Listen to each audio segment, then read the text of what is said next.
अगर आप BPSC, Bihar SI या अन्य कॉम्पिटिटिव एग्जाम की तैयारी कर रहे हैं तो यह वीडियो बिल्कुल मिस मत कीजिए, क्योंकि आज 8 मार्च 2026 के बिहार के प्रमुख न्यूज़पेपर्स में कई इंपॉर्टेंट न्यूज़ छपी है। और हर एग्जाम में ऐसा देखा गया है कि डेली न्यूज़पेपर से ही ऐसे सवाल आ जाते हैं जो किसी भी मंथली मैगजीन में कवर नहीं होते हैं। इसलिए आज मैं हिंदुस्तान, दैनिक जागरण और जनसत्ता से सिर्फ वही खबरें निकाल कर डिस्कस करूंगा जो आपके एग्जाम के लिए इम्पोर्टेंट हो सकता है। तो चलिए शुरू करते हैं।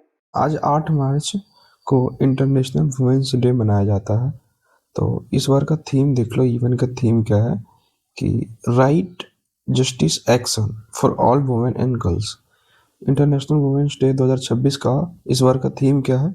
Right, justice, action for all women and girls. इसके अलावा इस साल एक कैंपेन भी रखा गया है। कैंपेन है गिव टू गेन नाम से कैंपेन रखा गया है, गिव टू गेन नाम से। अगर पेपर में थीम पूछा जाता है तो right justice action for all women and girls लगाना है, और कैंपेन थीम के बारे में पूछा जाता है तो गिव टू गेन बताना है।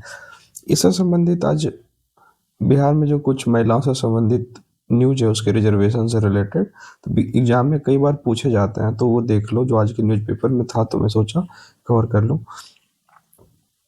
पंचायतों में महिलाओं को बिहार में 50% आरक्षण दिया गया, और ऐसा करने वाला बिहार पहला राज्य था। तो पंचायतों में 50% आरक्षण कब दिया गया? 2006 में दिया गया। महिलाओं को नगर निकायों में 50% आरक्षण उसके अगले साल 2007 में दिया गया, और प्राथमिक शिक्षक नियुक्ति में 50% आरक्षण दिया गया 2006 में ही महिलाओं को। इसके अलावा 2013 में बिहार पुलिस में 35% आरक्षण दिया गया महिलाओं को, और इसके साथ ही बिहार में जो है महिला पुलिसकर्मी की संख्या 30,000 से अधिक हो गया, जो कि देश में पहले नंबर पे है।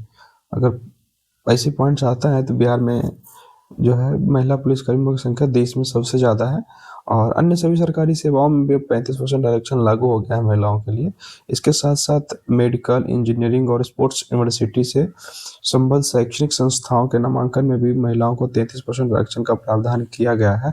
तो अगर एग्जाम में पूछा जाता है, देखो बीपीएससी एक बार ये पूछ चुका था कि पंचायतों में 50% आरक्षण महिलाओं को किस वर्ष दिया गया, तो 2006 में। तो आने वाले एग्जाम में हो सकता है कि 2007 में जो आरक्षण दिया गया नगर निकायों में ये पूछ ले, या फिर बिहार पुलिस में कब आरक्षण दिया गया ये पूछ लें। तो ऐसे पॉइंट्स को रिकॉल करने के लिए याद रखे रहो। तो चलो अब नेक्स्ट न्यूज़ देखते हैं। ये है बिहार फिर से निःशुल्क दवा उपलब्ध कराने में अव्वल हुआ है पूरे देश में। तो ये देख लो, फरवरी माह में देश भर में निःशुल्क दवा उपलब्ध कराने में बिहार अव्वल हुआ है। और ऐसा जो उपलब्धि है, पिछले 18 महीने से मरीजों को निःशुल्क दवा उपलब्ध कराने में बिहार अव्वल रहा है। सितंबर 2024 से ही बिहार का देश में प्रथम स्थान है, जहाँ जो कि फ्री दवा वहाँ के लोगों को प्रोवाइड करवाया जाता है। तो जैसे कि ये देखो, मेडिकल कॉलेज, अस्पताल से लेकर जिला अस्पताल या फिर रेफरल अस्पताल, सामुदायिक स्वास्थ्य केंद्र से लेकर शहरी PHC, health centre, health and wellness centre, इन जगहों पर निःशुल्क दवा उपलब्ध करवाया जाता है। इसी के डेटा के आधार पर ये कहा जा रहा है कि 2024 सितंबर से बिहार पूरे देश में निःशुल्क दवा उपलब्ध कराने में अव्वल है। तो इससे सवाल आएंगे तो तुम सॉल्व कर लोगे। अब नेक्स्ट न्यूज देखो। एआई की मदद से बिहार में एक पहल की शुरुआत की गई है। एलिवेट फॉर एजुकेटर्स पहल की शुरुआत की गई है, जो कि माइक्रोसॉफ्ट और पीरामल फाउंडेशन ने बिहार के शिक्षा विभाग के साथ एक समझौता किया है। किसने किया है? तो माइक्रोसॉफ्ट और पीरामल फाउंडेशन ने बिहार के शिक्षा विभाग के साथ समझौता किया है एलिवेट फॉर एजुकेटर्स पहल के लिए, जिसका उद्देश्य ये होगा कि राज्य के शिक्षकों और छात्रों की अत्याधुनिक एआई तकनीक से जोड़ना है। जो कि ये दिखा जाएगा इसमें कि इंटरेक्टिव क्विज और फिर प्रॉब्लम सॉल्विंग कैपेसिटी बिल्डिंग, भाषा विश्लेषण, टाइपिंग स्पीड और वाक्य पढ़ने की दक्षता। एआई बच्चों के प्रदर्शन को, पैटर्न को बारीकी से रिकॉर्ड करेगा, उनकी कमजोरियों को सटीक पहचान करेगा, जिससे कि टीचर्स वैसे बच्चों पर ज़्यादा ध्यान दे पाएंगे।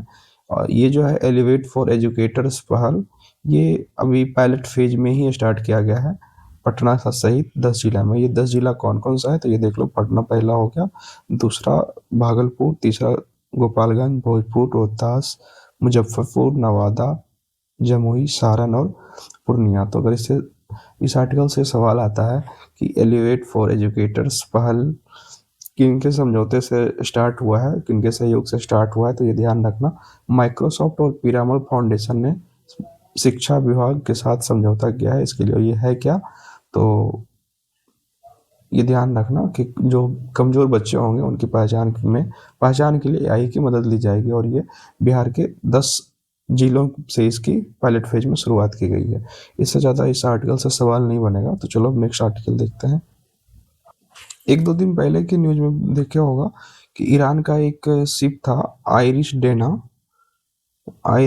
जो था, उसको अमेरिका ने इंडियन ओशन में डुबा दिया था, जो कि इंडिया के एक मिलन एक्सरसाइज में पार्टिसिपेट करने आया था।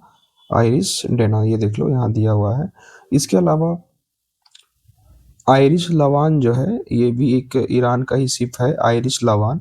इसको इंडिया ने कोची बंदरगाह पर डॉक करने की अनुमति दिया है मानवीय आधार पे, ताकि अगर उधर लड़ाई झगड़ा हो रहा है, युद्ध हो रहा है, तो इस शिप को नुकसान ना पहुंचे। तो अमेरिका और इजराइल जो युद्ध कर रहा है ईरान के साथ, इसके आधार पर ईरान का एक शिप है आयरिश लवान को इंडिया के कोची बंदरगाह पे ठहरने की अनुमति दी गई है मानवीय आधार पर। अगर पूछता है आयरिश डेना और आयरिश लवान किस देश से संबंधित शिप है, तो बता देना ईरान से संबंधित शिप है। इससे ज़्यादा इस आर्टिकल से क्वेश्चन नहीं आने वाले हैं। तो चलो अब दूसरा देखते हैं। नेपाल में अभी चुनाव हुआ था एक दो दिन पहले, तो वहाँ जो बालेंद्र शाह की पार्टी है वो भारी मतों से जीत की ओर अग्रसर है। तो हो सकता है ये आने वाले समय में नेपाल के पीएम बने। तो अब देखो, ये जो बालेंद्र शाह है, इनकी पार्टी का नाम है राष्ट्रीय स्वतंत्र पार्टी, आरसीपी। ये इसलिए ध्यान रखना है क्योंकि एग्जाम में जो है ना, पड़ोसी देशों के चुनाव से संबंधित सवाल कई बार पूछे गए हैं। इस वजह से देखना कि बालेंद्र शाह की पार्टी का क्या नाम है, राष्ट्रीय स्वतंत्र पार्टी। इससे अलावा आप जब पीएम बन जाएंगे तो फिर से न्यूज में आएगा, तो एक बार कवर कर लेंगे अच्छे से। तो अब लास्ट न्यूज देखो आज का है कि अरबपतियों की संख्या में दुनिया में तीसरे स्थान पर भारत है। तो पहले और दूसरे पे कौन है, तो पहले पे अमेरिका है और दूसरे पे चाइना, और तीसरे पे अपना प्यारा भारत। अरबपतियों की संख्या में दुनिया में तीसरे स्थान पर भारत है। इसमें ये देखो, कल जो है हुरून ग्लोबल रिच लिस्ट 2026 निकाला गया था।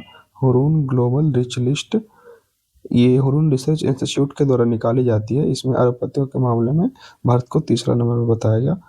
तो भारत में जो सबसे अमीर व्यक्ति हैं वो है मुकेश अंबानी। मुकेश अंबानी भारत के साथ साथ एशिया के भी सबसे अमीर अरबपति रहे हैं मुकेश अंबानी। और भारत में दूसरे नंबर पर जो अमीर हैं वो हैं गौतम अडानी, और तीसरे नंबर पे जो है या फिर महिला में पहले नंबर पे कह सकते हो, इसमें HCL टेक्नोलॉजी के चेयरपर्सन है रोशनी नाडर मल्होत्रा, वो तीसरे नंबर पे था। अगर भारत के टॉप 3 अरबपति कौन कौन है, मुकेश अंबानी, गौतम अडानी और रोशनी नाडर। तो आज की न्यूज में बस इतना ही है।